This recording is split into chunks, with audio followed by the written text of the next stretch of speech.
Okay. Da-da-da-da. It appears we are coming online here. Make sure my phone is silenced. All right. Oh, you know what? And my mic was acting all normal and stable, and now as soon as I go live, it's all wonky again. All right. Well, yep, it's fluctuating all over the place now. Hopefully I'll be able to speak at a fairly consistent volume so that it ends up not going too wonky. Anyways, welcome to Logan Reads Live this lovely Wednesday, and we are going to do Mystery Monday here on Wednesday and finish the Silver Blaze from Sherlock Holmes. But first, of course, Logan Reads Live is presented by Rosalind and Jane, where you can find the Amber Heart Top, where you can wear this feminine heart-shaped pattern to all your favorite places. Also, with details like gorgeous butterfly sleeves and soft pink shade, you can't go wrong with our amber ruffle top. This classic top can make your day or night look extra chic and make you ready for any occasion. Ruffle up your outfit in the best way with the amber ruffle top. There is, of course, a link in the description where you can go to find the amber ruffle top, and another link where you can go to rosalindandjane.com where you can find the whole beautifully curated collection. All right. Before we get into Sherlock Holmes, we're going to be returning to Stuart McLean, the Vinyl Cafe notebooks. And we are now in a section of the book that is titled Calendar Notes. And so each of these things has to do with a different time of year or something that happens annually, I suppose. I haven't read them, so I've just kind of glanced at the titles. Excuse me. So this one is called Signs of Spring by Stuart McLean. It was midday. I was at my desk, working at something and listening to Jimi Hendrix. The sun, which was coming through the east facing window, was shining directly into my eyes. For almost 6 months, the sun had been too low in the sky to do that. I shifted into the shade and kept my head down. A few minutes later, I had to shift again. And after a few more minutes, a third time. I had now shifted so far that I was sitting a full arm's length from my keyboard. Typing was getting increasingly difficult. I pulled myself closer to my desk and attempted to peck away with one hand on the keyboard and the other shading my eyes. After 15 minutes, I decided I was going to have to deal with the sun if I was going to get any work done. I would have closed the blind if there was a blind on the window, but there is not a blind on the window. I went in search of the next best thing, a hat. I had seen a ball cap with a good peak a day or two earlier. That would have done the job, but I couldn't remember where I had seen it. The only hat I could find was an old sou'wester, a black, oiled, broad brimmed fisherman's hat that I bought in Lunenburg, Nova Scotia years ago. I have, to my children's great embarrassment, worn it while walking the dog on wet November nights. I was alone. There was no one to embarrass. So I slipped the hat on and went back into my chair. It turned out to be just the thing. I finished the piece I was working on, shaded. Outside in the garden, barely visible, the daffodils have begun their long climb back from their subterranean slumber. Across the street, an early robin hops across a neighbor's lawn. Inside, a writer huddles over his keyboard wearing a sailor's storm hat to ward off the sun. The signs of spring are building. Dated the 15th of April, 2007.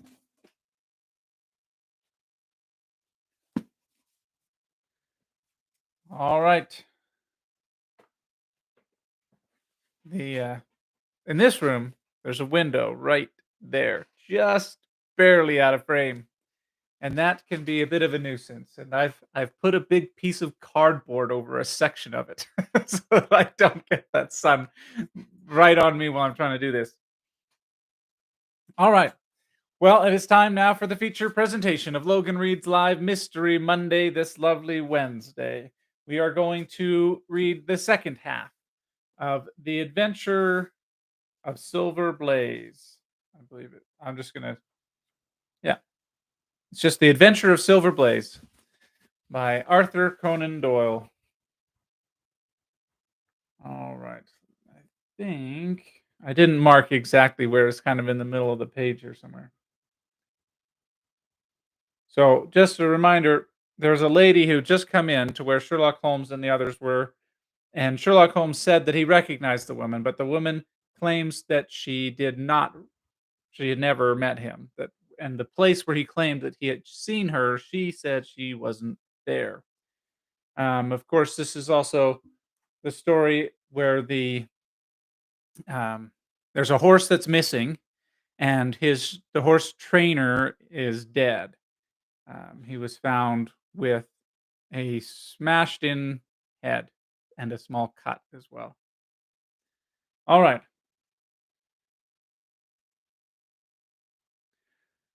So now the lady that I was talking about has departed, and now the owner of the horse, Sherlock Watson, and the police officer there are all together, and they're going to go. A short walk across the moor took us to the hollow in which the body had been found. At the brink of it was the furze bush upon which the coat had been hung. There was no wind that night, I understand, said Holmes. None, but very heavy rain. In that case, the overcoat was not blown against the furze bushes, but placed there. Yes, it was laid across the bush.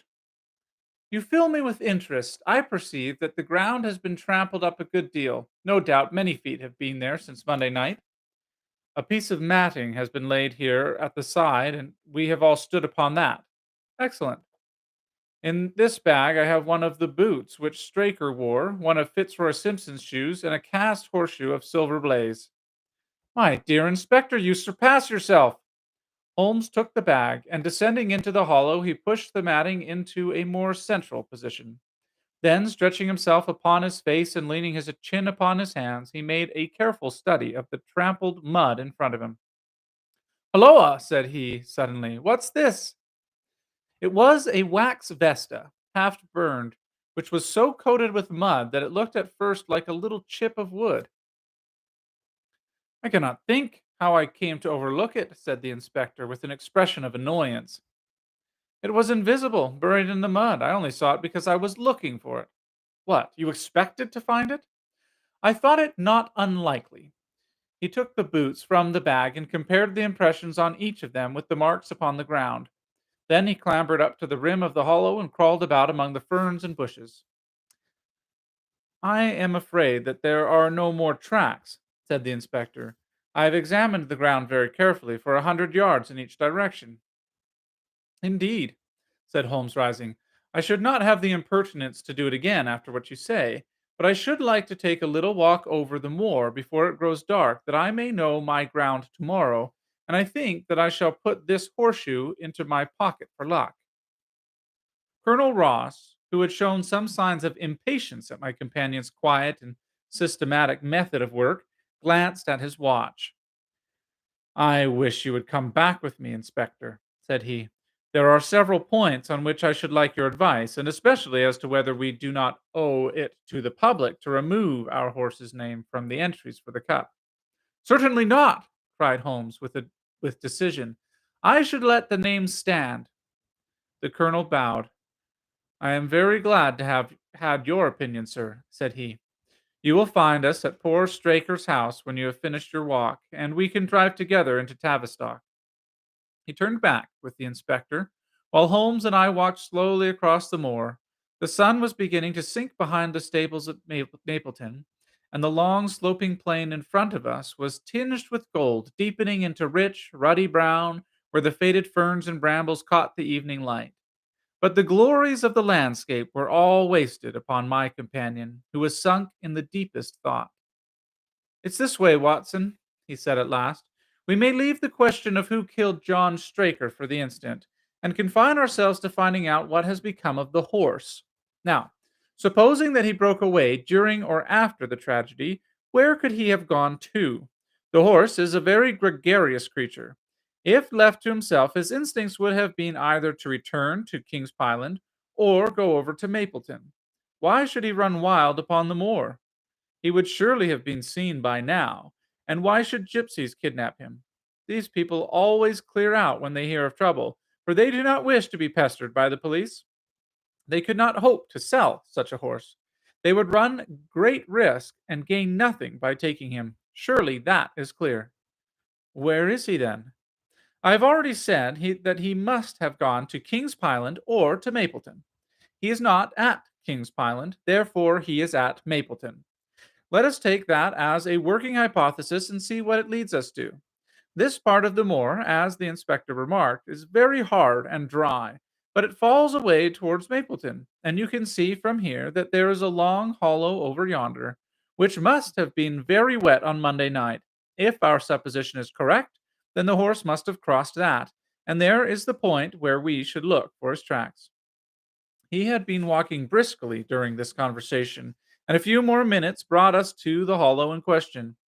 At Holmes' request, I walked down the bank to the right and he to the left, but I had not taken 50 paces before I heard him give a shout and saw him waving his hand to me. The track of a horse was plainly outlined in the soft earth in front of him, and the shoe which he took from his pocket exactly fitted the impression. See the value of imagination, said Holmes. It is the one quality which Gregory lacks.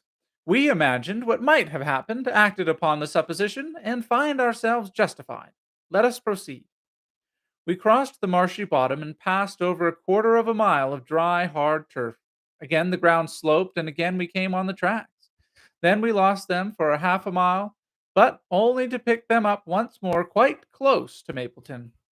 It was Holmes who saw them first, and he stood pointing with a look of triumph upon his face. A man's track was visible beside the horse's. The horse was alone before, I cried. Quite so, it was alone before. Halloa, what is this?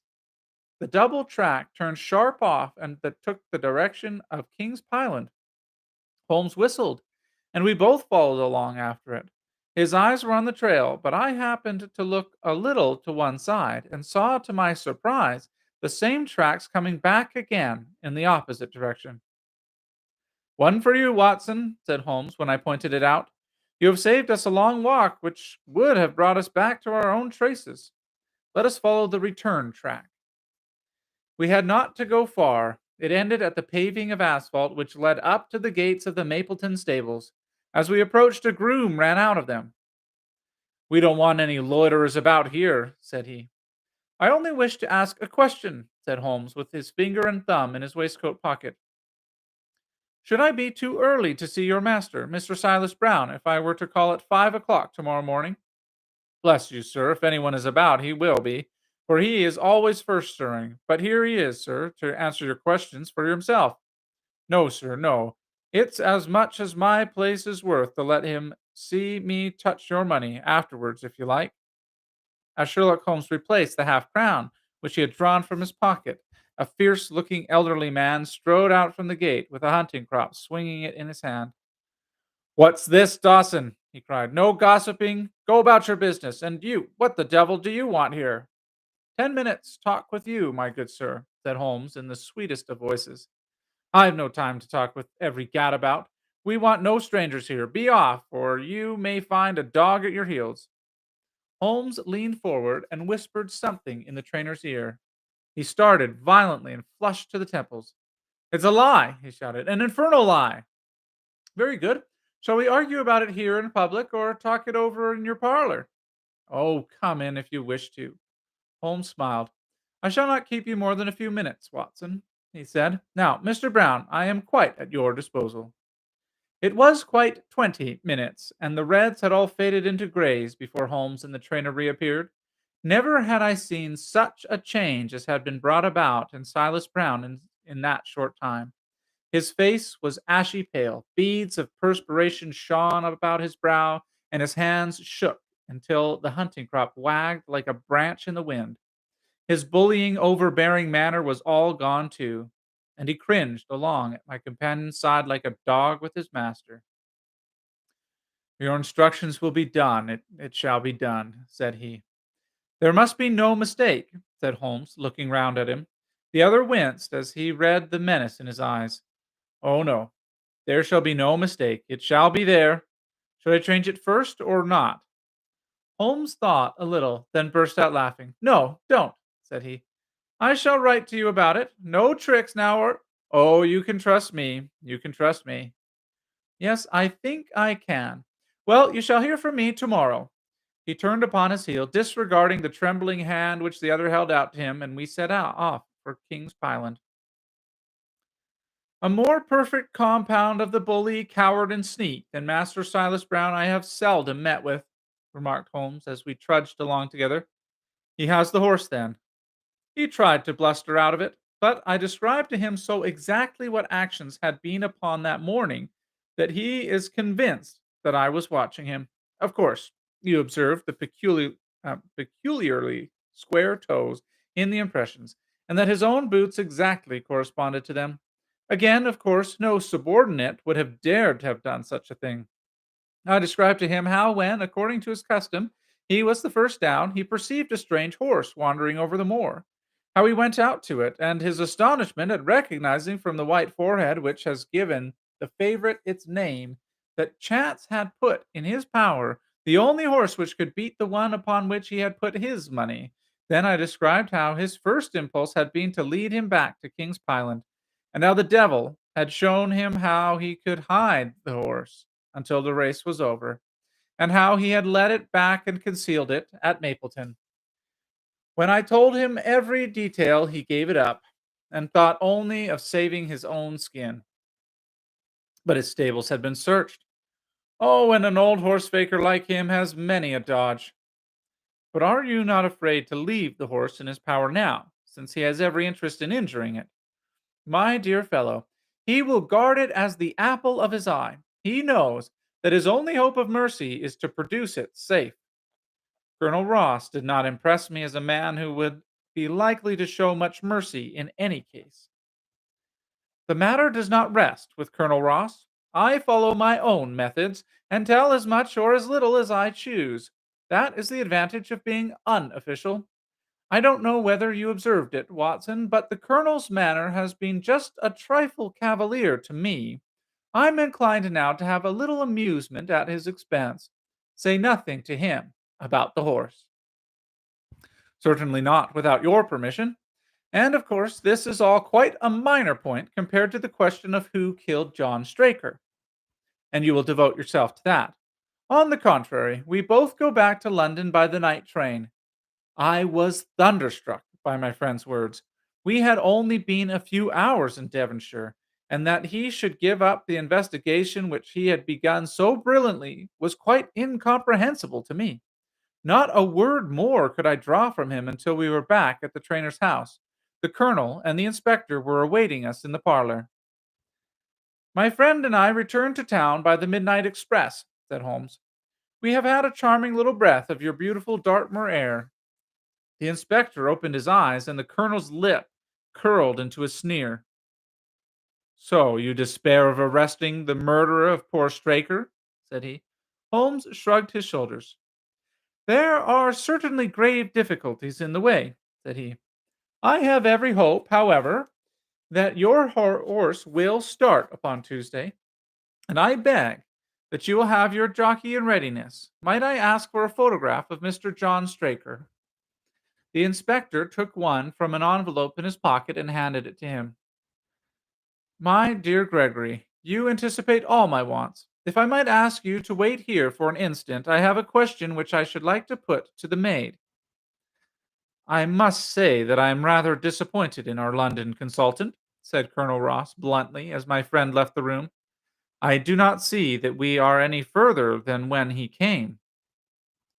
"At least you have his assurance that your horse will run," said I. "Yes, I have his assurance," said the colonel with a shrug of his shoulders. "I should prefer to have the horse." I was about to make some reply in defense of my friend when he entered the room again. "Now, gentlemen," said he, "I am quite ready for Tavistock." As we stepped into the carriage, one of the stable lads held the door open for us. A sudden idea seemed to occur to Holmes, for he leaned forward and touched the lad upon the sleeve. "You have a few sheep in the paddock?" he said. Who attends them? I do, sir. Have you noticed anything amiss with them of late? Well, sir, not of much account, but three of them have gone lame, sir. I could see that Holmes was extremely pleased, for he chuckled and rubbed his hands together. A long shot, Watson, a very long shot, said he, pinching my arm. Gregory, let me recommend to your attention this singular epidemic among the sheep. Drive on, coachman. Colonel Ross still wore an expression which showed the poor opinion which he had formed of my companion's ability, but I saw by the inspector's face that his attention had been keenly aroused. Do you consider that to be important? He asked. Exceedingly so. Is there any other point to which you wish to draw my attention? To the curious incident of the dog in the night time. The dog did nothing in the night time. That was the curious incident, remarked Sherlock Holmes. 4 days later, Holmes and I were again in the train bound for Winchester to see the race for the Wessex Cup. Colonel Ross met us by appointment outside the station, and we drove in his drag to the course beyond the town. His face was grave and his manner was cold in the extreme. I have seen nothing of my horse, said he. I suppose that you would know him when you saw him? Asked Holmes. The colonel was very angry. I have been on the turf for 20 years and never was asked such a question as that before, said he. A child would know Silver Blaze with his white forehead and his mottled off foreleg. How is the betting? Well, that is the curious part of it. You could have got 15 to 1 yesterday, but the price has become shorter and shorter until you can hardly get 3 to 1 now. Said Holmes. Somebody knows something, that is clear. As the drag drew up in the enclosure near the grandstand, I glanced at the card to see the entries. It ran Wessex plate, 50 sovereigns each fit with 1,000 sovereigns added for 4 and 5-year-olds. Second, £300. Third, £200. New course, 1 mile and 5 furlongs.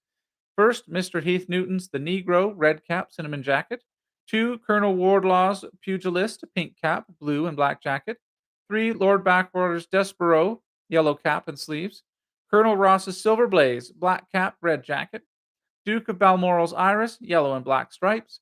Lord Singleford's Rasper, purple cap, black sleeves. We scratched our other one and put all our hopes on your word, said the colonel. What is that? Silver Blaze favorite? 5 to 4 against Silver Blaze, roared the ring. 5 to 4 against Silver Blaze. 15 to 5 against Despereaux. 5 to 4 on the field. There are numbers up, I cried. They are all 6 there. All 6 there? Then my horse is running, cried the colonel in great agitation. But I don't see him. My colors are not passed. Only 5 have passed. This must be he. As I spoke, a powerful bay horse swept out from the weighing enclosure and cantered past us, bearing on its back the well-known black and red of the colonel. That's not my horse, cried the owner. That beast has not a white hair upon his body. What is this that you have done, Mr. Holmes? Well, well, let us see how he gets on, said my friend imperturbably. For a few minutes he gazed through my field glass. Capital! An excellent start! He cried suddenly. There they are, coming round the curve. From our drag we had a superb view as they came up to the straight. The 6 horses were so close together that a carpet could have covered them. But halfway up, the yellow of the Mapleton stable showed to the front. Before they reached us, however, Despereaux's bolt was shot, and the colonel's horse, coming away with a rush past the post a good 6 lengths before its rival, the Duke of Balmoral's Iris making a bad third. It's my race anyhow, gasped the colonel, passing his hand over his eyes. I confess that I can make neither head nor tail of it. Don't you think that you have kept up your mystery long enough, Mr. Holmes? Certainly. Sorry. Certainly, Colonel. You shall know everything. Let us go round and have a look at the horse together. Here he is, he continued as we made our way into the weighing enclosure where only owners and their friends find admittance. You have only to wash his face and his leg in spirits of wine, and you will find that he is the same old Silver Blaze as ever. You take my breath away. I found him in the hands of a faker, and took the liberty of running him just as he was sent over. My dear sir, you have done wonders. Sorry, really having trouble right now. The horse looks very fit and well. It never went better in its life. I owe you 1,000 apologies for having doubted your ability. You have done me a great service by recovering my horse. You would do me a greater still if you could lay your hands upon the murderer of John Straker." "I have done so," said Holmes quietly. The colonel and I stared at him in amazement. "You have got him? Where is he then?" "He is here." "Here? Where?" "In my company at the present moment." The colonel flushed angrily. "I quite recognize that I am under obligations to you, Mr. Holmes," said he, "but I must regard what you have just said as either a very bad joke or an insult." Sherlock Holmes laughed. "I assure you that I have not associated you with the crime, Colonel," said he. "The real murderer is standing immediately behind you." He stepped past and laid his hand on the glossy neck of the thoroughbred. "The horse!" cried both the colonel and myself. "Yes, the horse. And it may lessen his guilt if I say that it was done in self defense, and that John Straker was a man who was entirely unworthy of your confidence. But there goes the bell, and as I stand to win a little on this next race, I shall defer a more lengthy explanation until a more fitting time." We had the corner of the Pullman car to ourselves that evening as we whirled back to London, and I fancy that the journey was a short one to Colonel Ross as well as to myself, as we listened to our companion's narrative of the events which had occurred at the Dartmoor training stables upon that Monday night, and the means by which he had unraveled them. "I confess," said he, "that any theories which I had formed from the newspaper reports were entirely erroneous. And yet there were indications there, had they not been overlaid by other details which concealed their true import. I went to Devonshire with the conviction that Fitzroy Simpson was the true culprit, although, of course, I saw that the evidence against him was by no means complete. It was while I was in the carriage, just as we reached the trainer's house, that the immense significance of the curried mutton occurred to me. You may remember that I was distrait, and remained sitting after you had all alighted. I was marveling in my own mind how I could possibly have overlooked so obvious a clue. "I confess," said the colonel, "that even now I cannot see how it helps us. It was the first link in my chain of reasoning. Powdered opium is by no means tasteless. The flavor is not disagreeable, but it is perceptible. Were it mixed with any ordinary dish, the eater would undoubtedly detect it, and would probably eat no more. A curry was exactly the medium which would disguise this taste.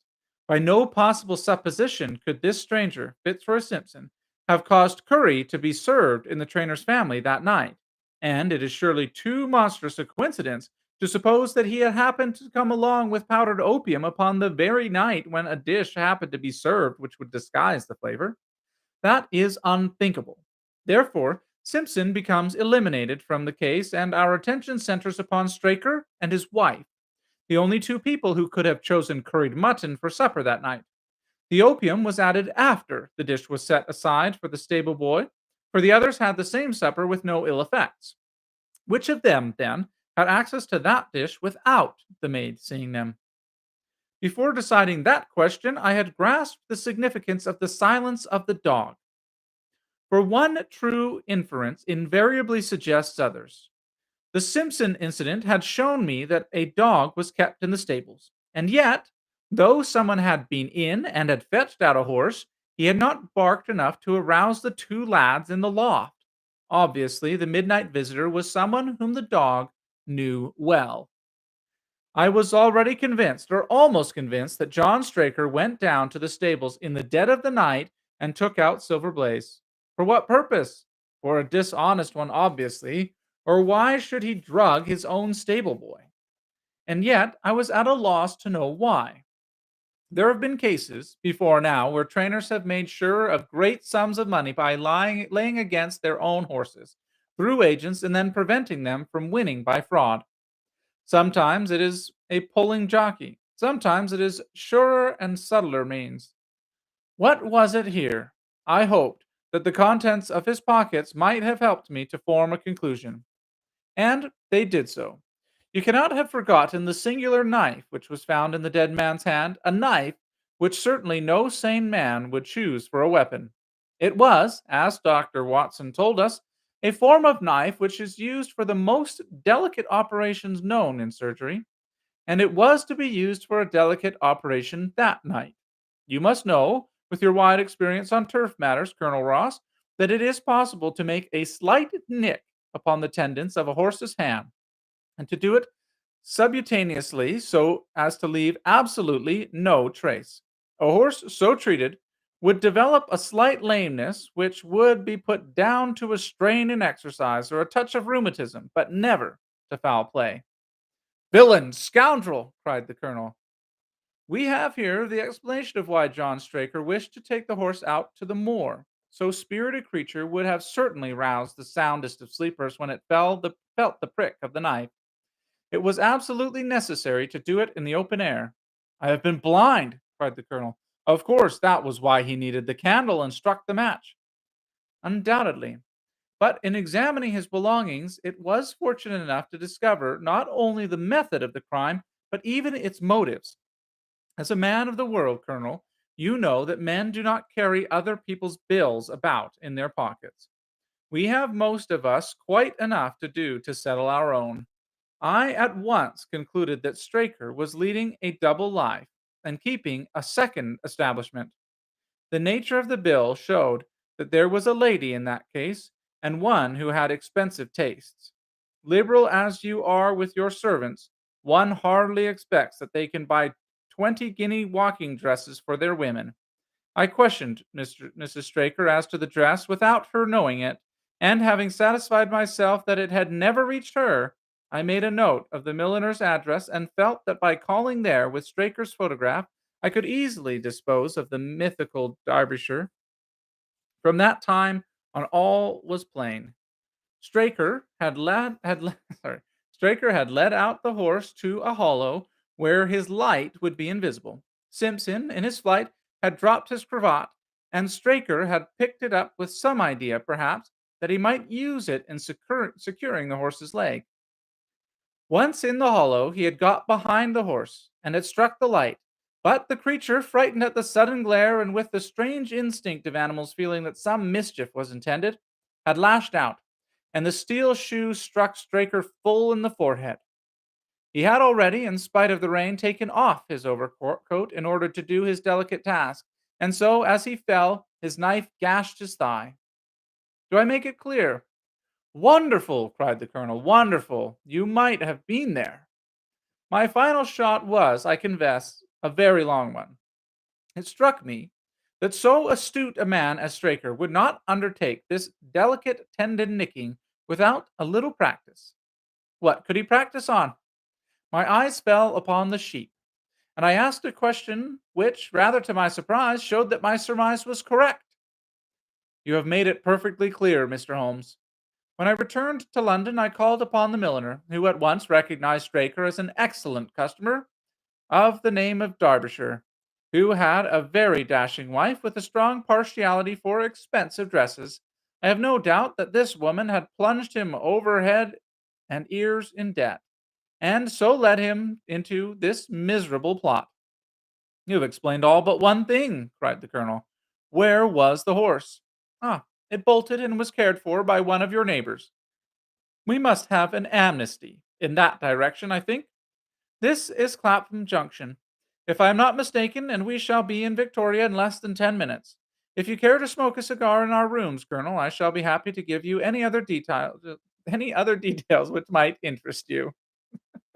That was a stumbling night tonight. All right. Well, that concludes the adventure of Silver Blaze. I'll show you the little picture of Silver Blaze with the blaze on his snout there.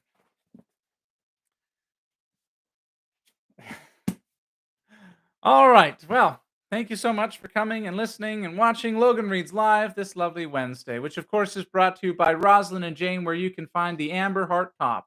You can wear this feminine heart-shaped pattern to all your favorite places.